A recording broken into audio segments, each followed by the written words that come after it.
Hi hello नमस्कार सगळ्यांना. आज आपण पुरणपोळ्या करणार आहोत. त्यासाठी बघा एक पावभर डाळ मी जवळपास अर्धा ते पाऊण तास झाले नॉर्मल पाण्यामध्ये भिजत घातली होती.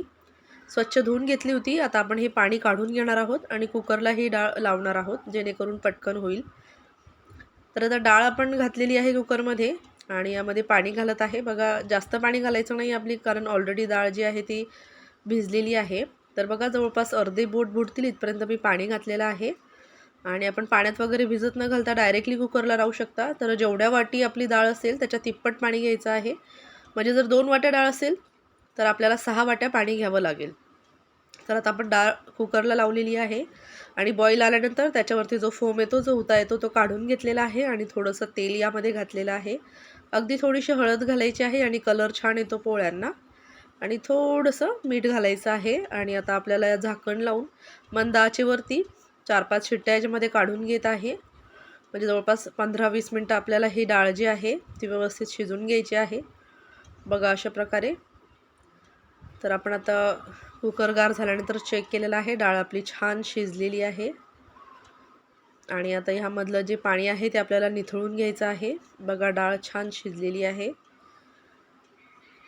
मंद आचेवरती मी ही डाळ शिजवलेली आहे आणि पाणी जास्त घालायचं नाही आपल्याला. आता डाळ शिजल्यानंतर हे जे आहे पाणी त्याचं पूर्णतः निथळून घ्यायचं आहे आणि खाली जे पाणी असतं त्याची आपण कटाची आमटी करत असतो. पाणी पूर्णतः निथळलेलं आहे. एवढं पाणी आपलं थोडंसंच पाणी होतं बघा. याची आपण कटाची आमटी करणार आहोत. म्हणजे याची कटाची आमटी आपण करू शकतो. आणि आता ही गरम गरमच डाळ आपल्याला वाटायला घ्यायची आहे. असं चमच्याच्या मदतीने किंवा ग्लासच्या मदतीने ही डाळ अशी छान आपण बारीक करून घ्यायची आहे आपल्या ह्या चाळणीमध्ये पुरणाच्या. आपण हवं तर गूळ वगैरे मिक्स करू शकता ह्यामध्ये.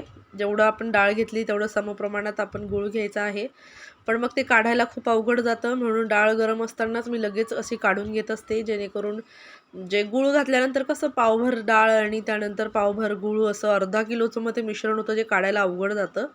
त्यामुळे मी डाळ शिजल्यानंतर डायरेक्टली डाळ प्रथमतः काढून घेते आणि जेवढा माझं डाळ होती तेवढाच मी गूळ घेतलेला आहे. आता आपल्याला जे पुरण जे वाटलेलं आहे त्याला छान चटका द्यायचा आहे. म्हणजे अतिशय उत्तम अशी टेस्ट लागते या पुरणाची. तर कढईमध्ये 2-3 चमचे तूप घातलेलं आहे. त्याच्यामध्ये आता वेलची पावडर, थोडीशी सुंठ पावडर घातलेली आहे आणि आपण जो गूळ आहे तो घातलेला आहे. आपण इथे अर्धा गूळ किंवा अर्धी साखर असं सुद्धा प्रमाण घेऊ शकता. पण आमच्याकडे गुळाच्याच पुरणपोळ्या आवडतात म्हणून मी पूर्णतः गूळच घेतलेला आहे. थोडंसं जायफळ किसून यामध्ये घालायचं आहे आणि थोडासा गूळ मेल्ट होत आला की आपण वाटलेलं जे डाळ आहे तर ती आता यामध्ये ॲड करायची आहे. व्यवस्थित आता याला मिक्सअप करून घ्यायचं आहे. मंद आचेवरती ही सगळी प्रोसिजर करायची आहे. आता मात्र घाई करायची नाही आहे, कारण की आता आपला महत्त्वाचा पार्ट आहे हा पुरणपोळ्याचा. तर व्यवस्थित याला मिक्स करून घ्यायचं आहे. कुठंही आपल्या जे गूळ आहे त्याचे लम्स राहता कामा नये, गुठळ्या राहता कामा नये. आणि हे जे आपण आहे हे पुरणला चटका देताना थोडंसं पातळ वाटेल आपल्याला, परंतु घाबरण्याची आवश्यकता नाही आहे. जेव्हा पुरण गार होईल तेव्हा व्यवस्थित ते सेट होऊन जातं. तर असं मध्ये मध्ये फिरवत छान आपल्याला पुरण हे भाजून घ्यायचं आहे. बघा अशा प्रकारे आपलं पुरणाचा कलरसुद्धा गोल्डन ब्राऊन छान झालेला आहे आणि आपला जो चमचा आहे त्याच्यामध्ये व्यवस्थित उभा राहिला मधोमध. याचा अर्थ आपलं पुरण जे आहे ते व्यवस्थित शिजलेलं आहे, व्यवस्थित झालेलं आहे आणि पुरणाने कढईसुद्धा व्यवस्थित सोडलेली आहे. असं मध्ये मध्ये फिरवत छान आपण आपलं पुरण तयार करून घेतलेलं आहे. आता पुरण गार होऊ देऊया आपण आणि इकडे पीठ मळायला घेऊया. मी पूर्णतः गव्हाचं पीठ घेतलेलं आहे. चवीनुसार मीठ घालायचं आहे. आपण जर अगदीच नवीन असणार पुरणपोळ्या करण्यासाठी तर आपण यामध्ये थोडासा मैदासुद्धा मिक्स करू शकता.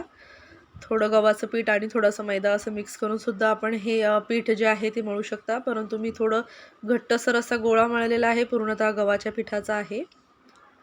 आणि आता याला थोडंसं तेल लावून याला एक 5 ते 10 मिनटाची रेस्ट देऊया आपण आणि लगेच आता पुरणपोळ्या करायला घेऊया. तोपर्यंत आपलं पुरणसुद्धा गार झालेलं आहे.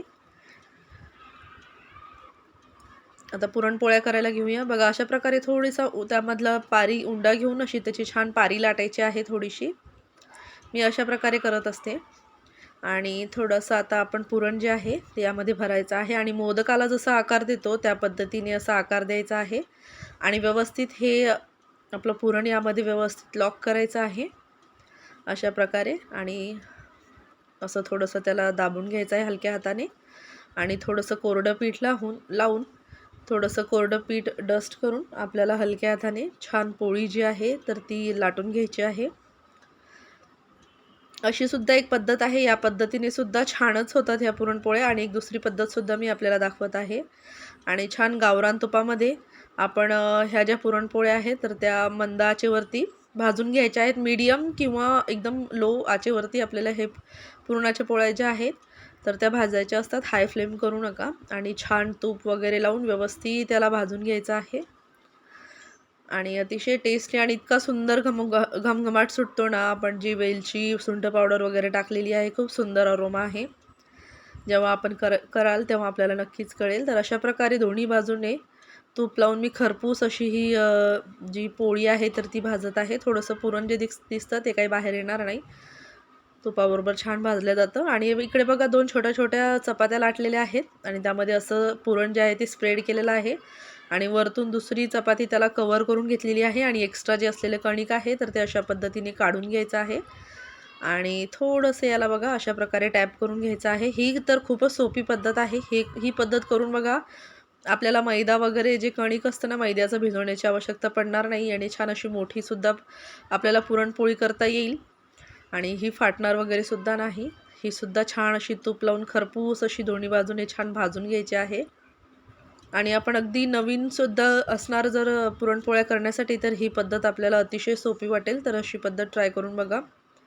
अतिशय टेस्टी आणि झटपट अशा ह्या पुरणाच्या पोळ्या ज्या आहेत तर त्या तयार होतात.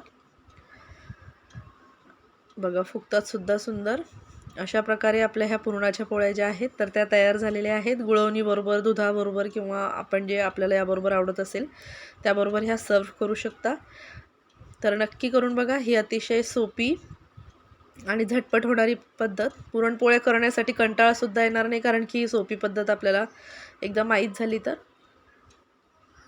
तर बघा अशा प्रकारे मी पुरणपोळ्या ज्या आहेत तर त्या तयार केलेल्या आहेत.